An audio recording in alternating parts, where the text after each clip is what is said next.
폴 스티븐스의 결혼 이야기 7장 성 그리고 연합의 신비. 고급스러운 빅토리아풍 레스토랑 남자 화장실 카운터에 플레이보이지 최신호가 놓여 있었다. 주요 기사 제목이 강렬하게 내 시선을 끌었다. 성이 존재하는 이유. 내가 생각하기에 그 이유는 성경과 기독교 신앙이 잘 설명해주고 있다. 나는 플레이보이를 읽지는 않았다. 읽어보나마나 당대 세속적 쾌락주의를 말하고 있을 것이 분명했다. 성은 개인적 쾌락을 위해서 있는 것이라고 말이다. 성은 한마디로 말해 하나의 테크닉이고 매뉴얼로 설명될 수 있다고 말이다.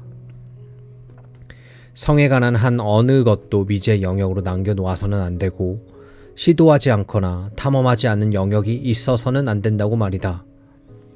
그렇게 대중의 신화는 계속된다. 자기를 극대화하는 데 관심 있는 사람은 개인적 성숙을 위해 성을 이용하고 싶어 한다. 이들은 성관계가 자신의 삶이 얼마나 풍요롭게 해주는지의 관점에서 그 관계를 평가한다. 이들은 자기가 성을 이해한다고 생각하지만 사실은 그렇지 않다. 겸손한 마음으로 성을 창조주 하나님의 선물이요 신비로 가득 찬 선물로 보지 않는 한 우리는 성을 이해하지 못한다. 현대인은 성을 이용하기도 하고 또 한편으로 성을 신으로 받들기도 한다. 생식기와 성 체험에 몰두하는 현대인의 모습은 이들이 궁극적인 존재에 미치지 못하는 어떤 것을 궁극적 관심사로 삼고 있다는 사실을 보여준다. 그런 것이 바로 우상 숭배의 본질이다. 그런 의미에서 성은 언제라도 우상이 될 수 있다. 성적인 사랑을 신으로 삼으려는 원시적 충동이 전적으로 잘못된 것만은 아니었다. 이 충동은 엄청난 신비체험, 자유분방함, 황홀경, 극성, 죽음, 재탄생, 완벽한 연합 등의 모든 특성을 지니고 있다. 이 충동은 그런 특색이 바로 기도의 특성이 되어야 한다는 사실을 사람들에게 일깨워준다. 성경은 성을 그것이 원래 있어야 할 자리, 곧 언약 안에서 파악한다. 그렇게 함으로써 성경은 성을 신격화하지도 않고 비하하지도 않는다. 성경은 남자와 여자가 어떻게 함께 하나님의 형상일 수 있는지 그 신비를 우리에게 남겨준다. 하나님이 자기 형상 곧 하나님의 형상대로 사람을 창조하시되 남자와 여자를 창조하시고 창세기 1장 27절. 성경적 성에 대해 침묵하지 않는다. 성이 왜 존재하는가 하는 질문에 답변하면서 성경은 우리에게 6가지 사실을 말해주는데 이 6가지만 바로 알아도 사회적 혁명이 시작되기에 충분하다. 혹여 성을 부끄러운 것으로 여겼다면 오히려 그 사실을 부끄러워하게 될 것이다. 하나님은 우리를 지으시되 우리 자신을 넘어 그 이상으로 나가는 존재로 지으셨다. 그것이 바로 성이 존재하는 첫 번째 이유다. 사람이 혼자 사는 것이 좋지 아니하니 창세기 2장 18절. 아담은 혼자 사는 게 좋지 않다는 것을 깨달았다.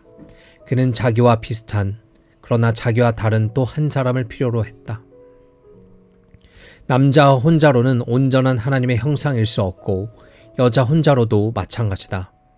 하나님이 자기 형상 곧 하나님의 형상대로 사람을 창조하시되 남자와 여자를 창조하시고 하나님의 구상에 따르면 우리는 언약을 맺고 사는 존재, 관계를 맺고 사는 존재로 지음받았다. 성경에서 하나님의 형상이라는 표현은 관계 개념을 전제한다. 하나님은 삼위가 하나이신 관계이고 인간은 유언성의 관계를 맺는다. 남자나 여자 혼자서는 하나님의 영광을 표현할 수 없다. 하나님을 닮기 위해서는 남자와 여자가 관계를 맺어야 한다. 그러므로 우리의 영적 순례 여정에는 이성과 건전한 관계를 맺는 것도 포함이 된다.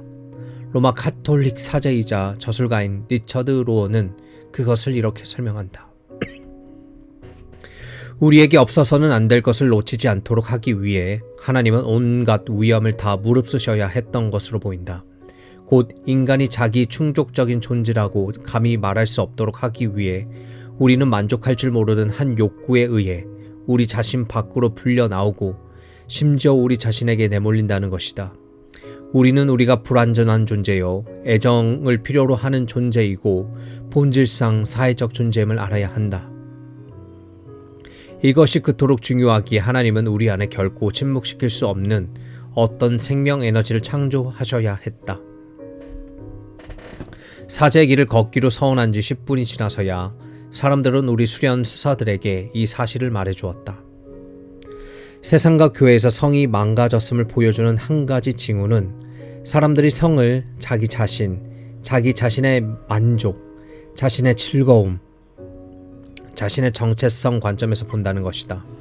노먼 메일러는 사랑이란 사랑 없는 오르가슴보다 더 파국적인 오르가슴을 추구한다는 것이라 정의함으로써 많은 사람들의 생각을 대변했다. 메일러는 성에 대한 하나님의 목적에 등을 돌렸다. 하나님은 우리가 개인적 추구를 넘어 남을 고려하기를 바라신다.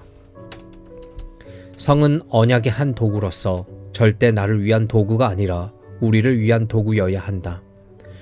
우리 사회는 성욕 과잉이 아니다. 오히려 성에 너무 관심이 없다.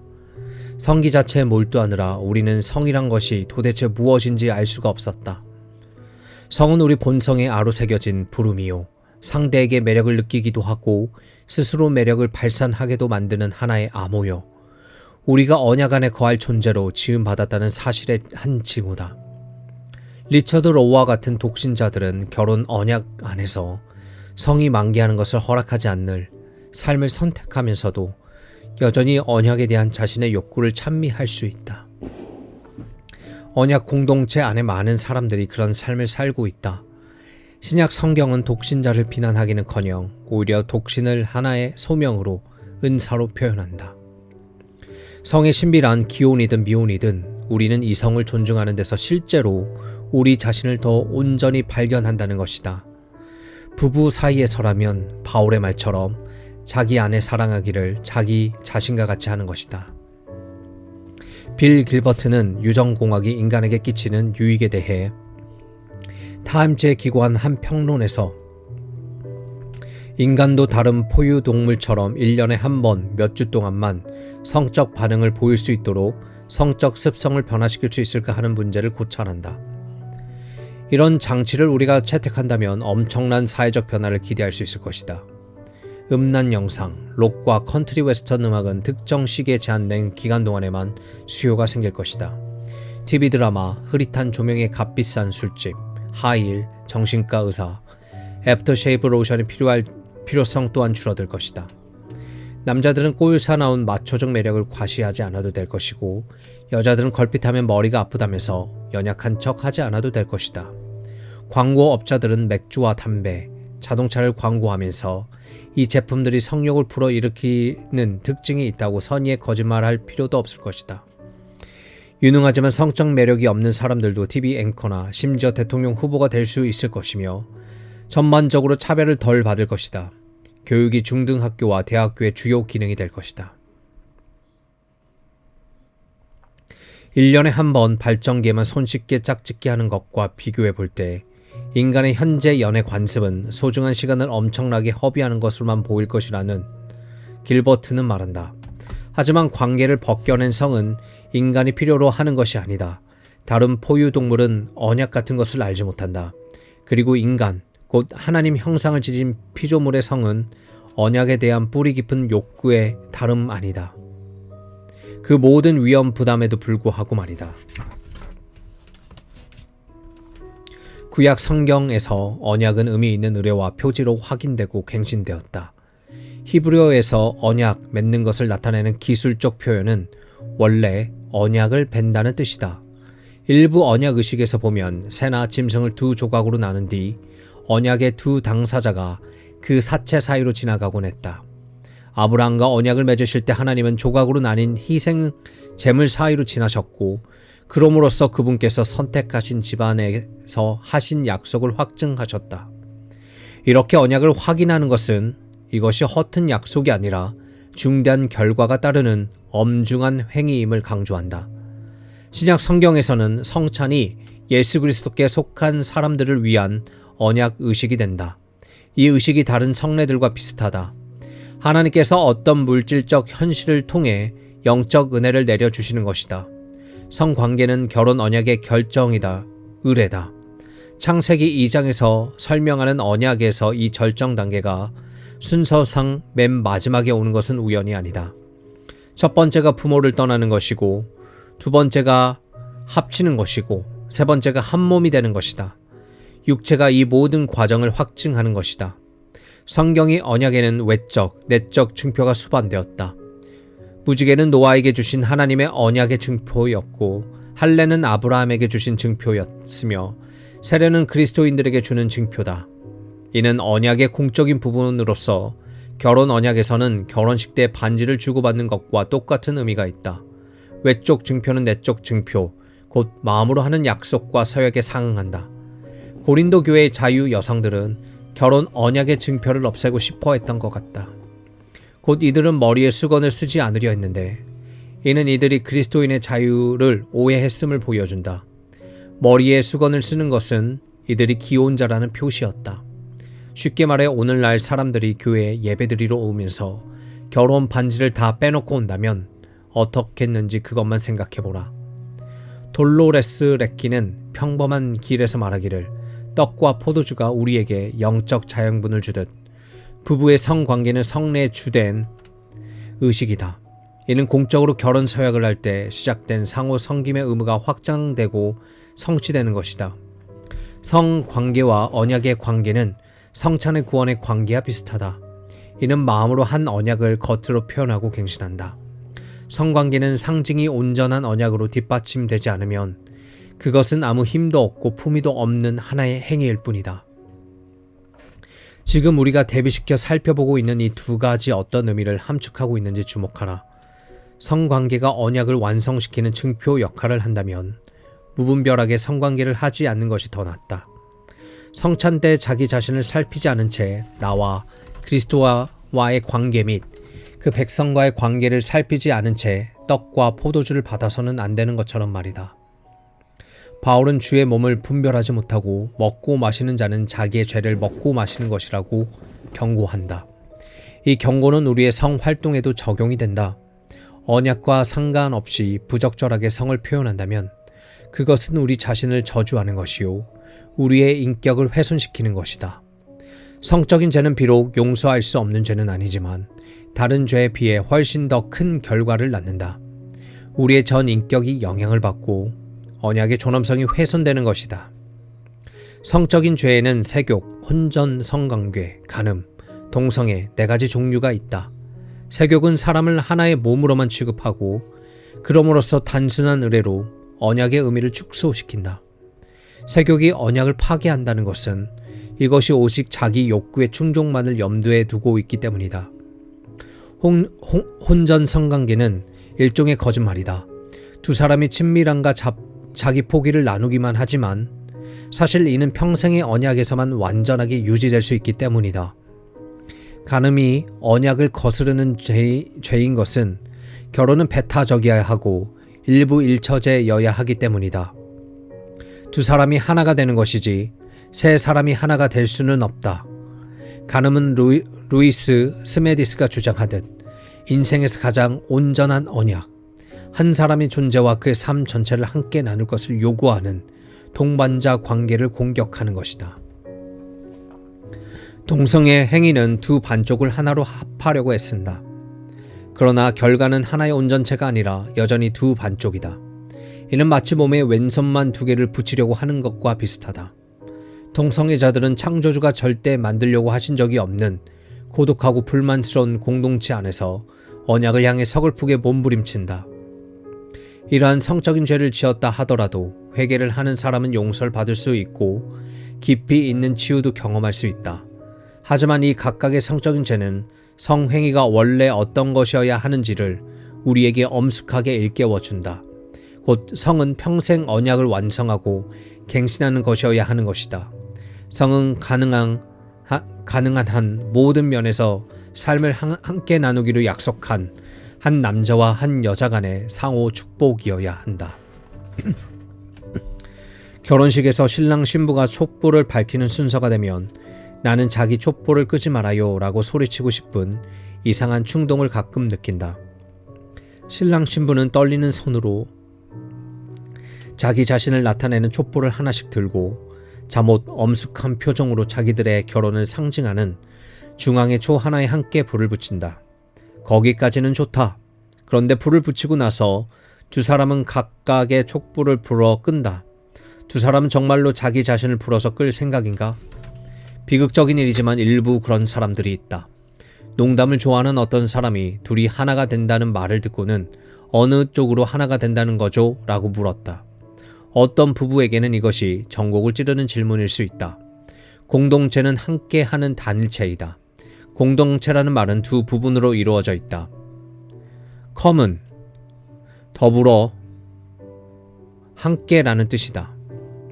여기에 unity가 붙으면 이는 다른 사람과 함께하는 단일체를 의미하게 된다. 이는 물방울이 하나로 모여 바다로 돌아가는 것과 같은 하나됨이 아니다. 성은 합병하고자 하는 충동이 아니다. 성은 두 사람이 이루는 공동체 한 부분이고자 하는 충동이며 이 충동은 성행위로 상징된다. 한 사람이 또 한 사람에게 들어가고 또 나온다. 하나가 되고 연합이 되는 바로 그 순간 두 사람의 차이점은 독특성이 찬미된다. 언약적 연합은 동일성이나 획일성하고는 다르다.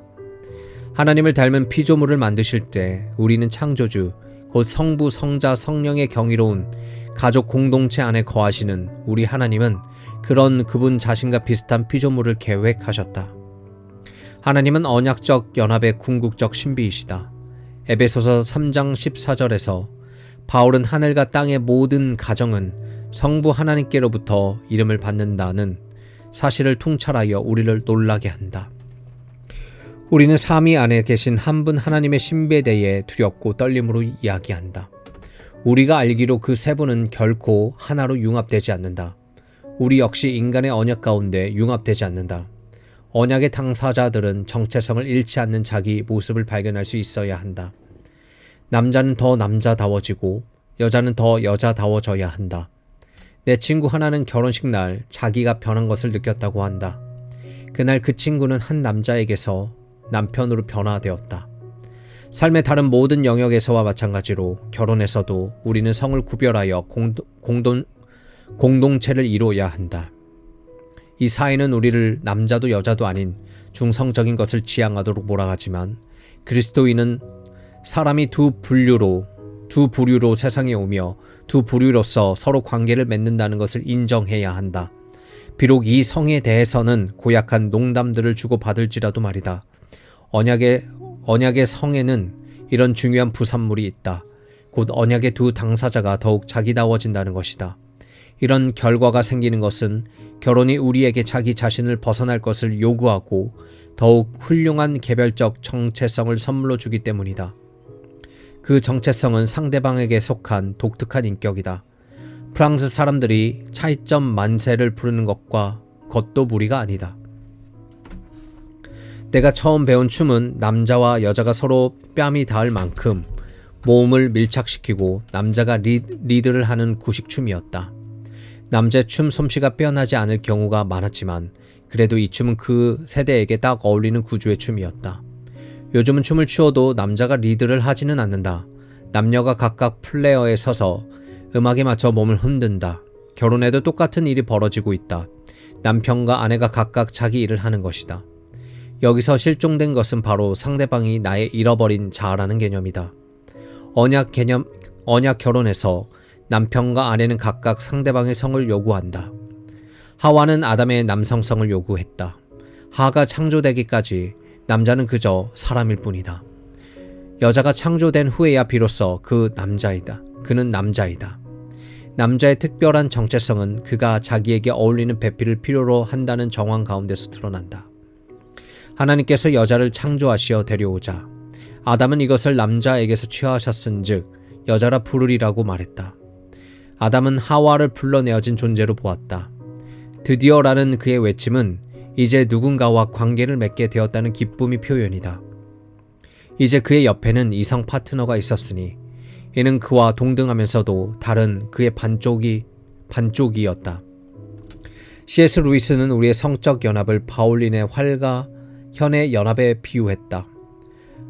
바이올린에는 활과 현 둘 다 필요하며 활 없는 현이나 현 없는 활은 음악을 만들어내지 못한다.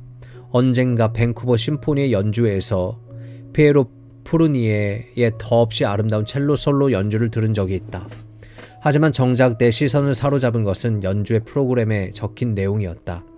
피에로 푸르니에의 연주 테크닉을 설명한 글에서 그의 왼손 음표를 연주하고 악보의 음악적 상징을 해석하지만 그의 오른손은 말을 하고 강약을 넣고 해석을 책임진다고 했다. 우리 부부의 경우 나는 악보의 음표를 연주하고 때로 음을 아주 기계적으로 읽어나가는 반면 내 아내는 강약을 넣어가며 악보를 해석한다. 다른 부부의 경우에는 이 역할이 반대일 수도 있다. 중요한 것은 활과 현이 함께 하나의 소리를 창조해내되 한쪽이 다른 한쪽에게 순응하려고 애쓰지 않는다는 것이다. 두 가지의 성경적 개념에 비유해 보면 남성성과 여성성을 명쾌히 설명하는 데 도움이 될 것이다. 하나는 은혜에 비유하는 것이고 또 하나는 본성에 비유하는 것이다. 첫 번째는 하나님의 계시라는 신비를 원형으로 우리의 성을 설명하는 것이고 두 번째는 남성성과 여성성의 타고난 차이점을 관찰하는 것이다. 하나, 은혜에 비유하기. 어떤 의미에서 우리는 성을 배워야 한다. 성은 하나님의 형상으로 존재하는데 수반되는 것이기에 우리는 하나님께서 그분의 백성과 어떤 식으로 관계를 맺으시는지, 예수께서 그분의 교회와 어떻게 관계를 맺으시는지를 살펴봄으로써 성에 대해 배울 수 있다. 부부 사이에서 남편은 머리로 불린다. 다시 말해 남편은 그리스도께서 교회를 사랑하사 교회를 위해 자기 자신을 주실 것처럼 사랑함으로써 아내를 보살피고 보호하고 필요한 것을 공급하고 인도해야 한다. 성경은 남성성과 여성성을 정의하지 않는다. 남성적인 것과 여성적인 것을 하나하나 대비시켜가며 특징을 설명해 주지도 않는다. 그것만으로도 전형적으로 남자는 이렇게 해야 하고 여자는 저렇게 해야 한다고 일반화시키지도 말아야 할 충분한 이유가 된다. 덴마크의 철학자 키르케고르는 여성성을 이렇게 과감히 정의했다. 여자의 아름다운 헌신, 곧 자기 자신을 바치는 것이다. 한 여자에게 헌신적으로 사랑받는다는 것은 대단히 멋진 경험이라는 것을 인정한다. 하지만 은혜 비유에서는 그리스도가 자기 자신을 바치는 본을 보여주신다. 물론 여자가 하기에 알맞은 일이 있고 남자가 하기에 알맞은 일이 있다.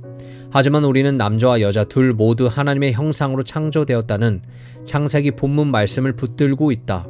남자와 여자 둘 다 만물을, 공중의 새와 바다의 물고기를 다스릴 권한을 부여받았다. 둘 다 예술, 기술, 비즈니스, 그리고 그 밖의 모든 것을 통해 창조 세계를 다스려야 했다. 하지만 성경이 하는 말을 감히 빼어 먹어서는 안 된다. 곧 남편은 아내를 보살피는 자여야 하고 아버지는 자녀를 보살피는 자여야 한다는 것이다. 남성성과 여성성을 정의하려고 할 때마다 우리는 이것이 하나의 신비라는 것을 인정해야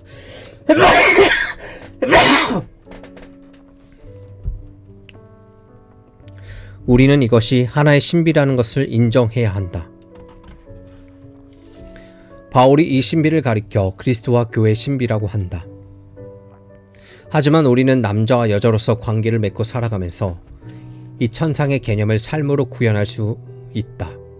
우린 나와 반대라는 성을 가진 존재와 연합하여 공동체를 이루라는 부름 받는다. 우리는 그 신비를 즐거워하되 그 신비를 가장하거나 더럽혀서는 안 된다. 둘, 본성에 비유하기. 여성성과 남성성을 본성에 빗대어 설명할 때 가장 두드러진 것은 성행이라는 상징이다. 이는 남자와 여자가 각자의 성별로서 서로 다르게 식별된다는 사실을 강력하게 시사한다. 그렇지 않다는 것을 입증하려는 과학계와 심리학계 온갖 시도에도 불구하고 말이다. 성행위 때 여자는 남자를 받아들여 그가 자기 안으로 들어오게 한다. 이 행위에서 여자는 자기 자신을 극도로 취약한 상태로 만든다.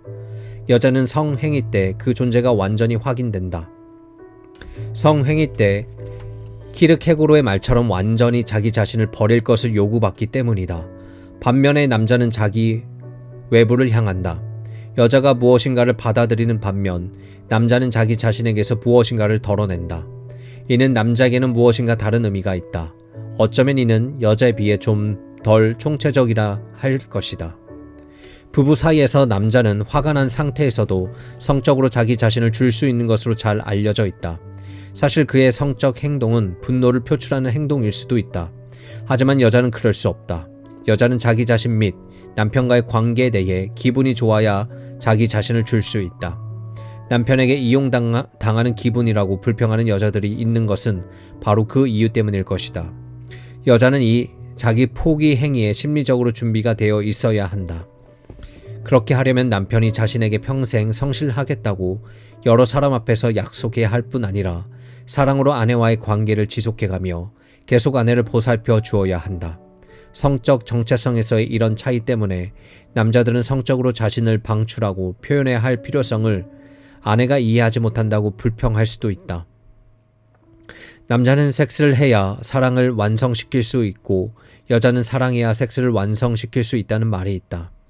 이는 심각한 과장이기도 하지만 그와 동시에 많은 것을 시사해주는 말이기도 하다. 그래서 성경은 성관계 상대를 유일하게 단 한 사람의 배우자로 제한하는 단호한 입장을 보인다. P.T. 포사이드는 이렇게 말한다. 일반적으로 단순한 남성 혹은 한 여성으로서의 이성은 사랑의 대상이 될 수 없을 것이다. 그렇다고 하면 방종하고 난잡하게 행동할 자유가 정당화될 것이다. 사랑은 도덕적으로 단 한 사람의 인격체만을 대상으로 할 수 있다. 남자는 여자에게, 여자는 남자에게 바로 그런 의미에서 이성이다. 이럴 때 열정은 우리의 도덕적 영혼을 정화시키는 더욱 고상한 역할을 한다.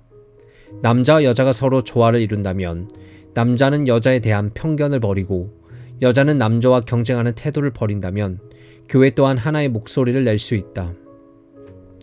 남자가 여자에게서, 여자가 남자에게서 자신의 내면을 보완해주는 반쪽을 발견한다면 거기에는 남자 여자 구별이 없는 사회 획일성 따위는 무디게 만들어버리는 풍요로운 사이가 있다. 교회 공동체 안에서 독신자들은 온갖 독특하고 건전한 방식으로 자신의 성차가 제거되는 광경을 볼 수 있어야 한다. 독신 남녀는 성적으로 순결하고 정결하고 경건한 삶을 사는 한편 그와 동시에 하나님의 교회 공동체 안에서 이성과의 동력 관계를 받아들임으로써 남자는 더 남자다워지고 여자는 더 여자다워질 수 있다. 토마스 아퀴나스는 간음이 나쁜 이유가 혼의 정사를 갖는 사람은 아이를 잉태하는 것을 원하지 않기 때문이라고 했다. 간음을 이런 식으로 논박하는 것이 요즘 사람들에게 별로 설득력이 없다. 하지만 그의 말에는 우리가 알다시피 자연스러운 것이 무엇인가에 대한 강력한 암시가 담겨져 있다. 성행위 때 얼굴을 마주보는 자세는 오직 인간에게서만 볼 수 있는 자세로 관계의 본질에 대해 많은 것을 시사한다. 비슷한 예로 자연스러운 성은 고유의 생식 과정을 포함하며 우리가 왜 성욕을 갖는지 그 이유를 힘있게 웅변해준다. 루이스 스메디스는 섹스와 임신은 공의가 머무는 새로운 사회 형태로 하나님 나라가 이 땅에 임할 때까지 역사를 통해 하나님의 자녀를 존속시키기 위해 하나님께서 순리적으로 사용하시는 수단이라고 말한다. 그는 모든 성행위가 자녀 생산을 목표로 해야 한다고 말한다면 그것은 잘못일 것이라고 말한다. 창세기에서 남자와 여자는 하나님의 형상으로 지음받았고 자녀가 존재하기 전에도 깊은 동반자 관계를 누렸다. 하지만 섹스와 자녀 사이의 연관 관계를 끊어내는 것은 성의 의미를 축소시키는 것이다. 스메디시는 다시 이렇게 주장한다. 부부간의 정절은 새로워진 가정을 향해 나아가는 지속적 여정을 위한 하나의 선택 방식이요. 성적 충족감에 대한 우리의 정당한 갈망까지도 초월하는 큰 목적을 위해 성적으로 불만스러운 결혼의 고통과 지루함을 감내내는 하나의 방식이다. 자녀가 없는 부부도 이 땅에서 경건한 믿음의 공동체일 수 있다.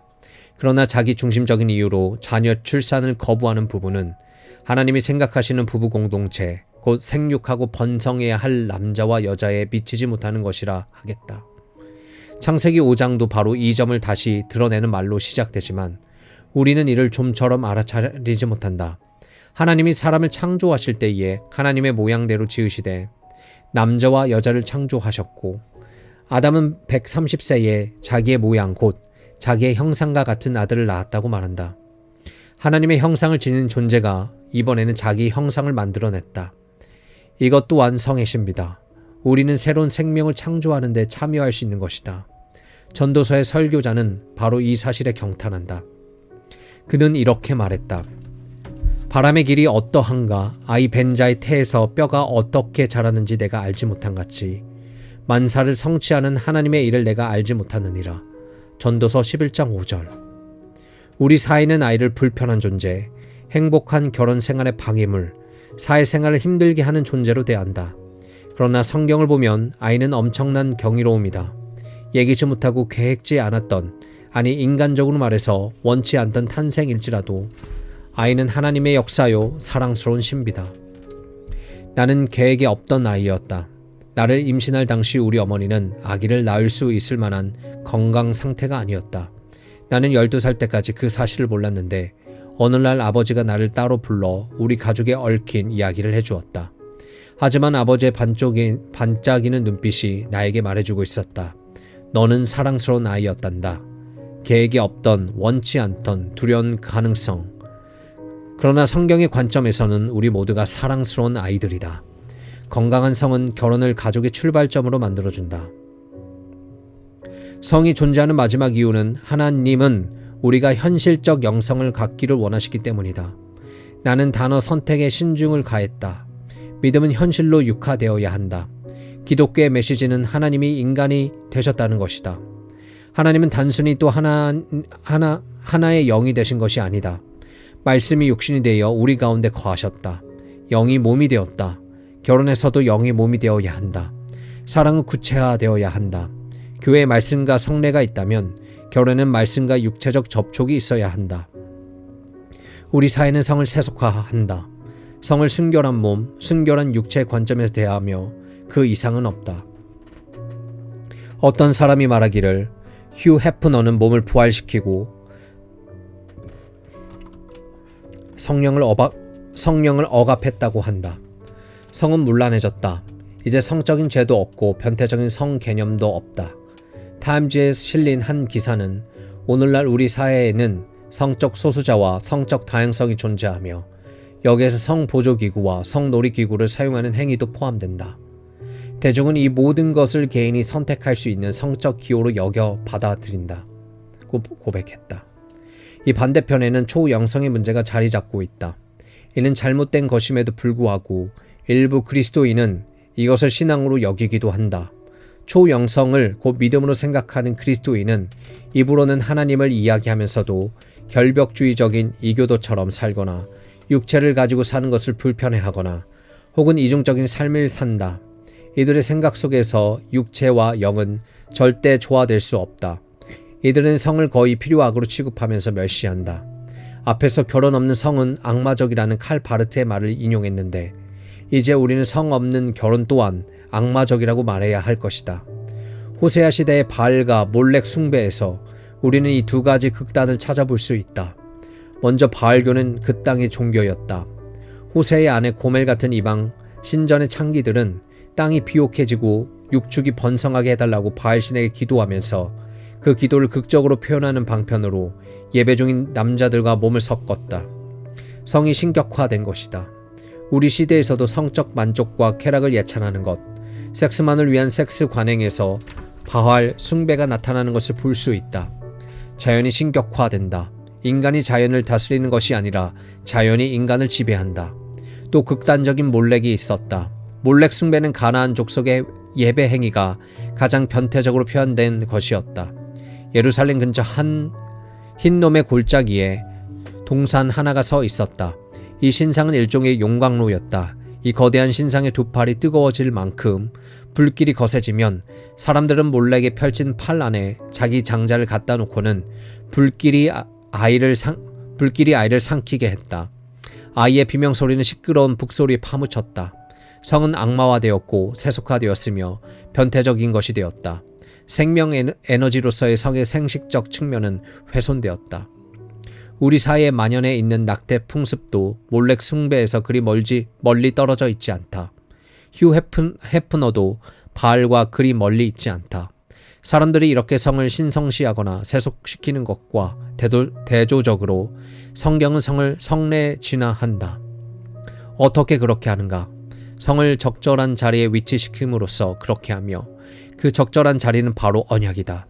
그렇다고 해서 성관계를 하지 않는 독신자들은 온전해질 수 없다는 뜻이 아니다.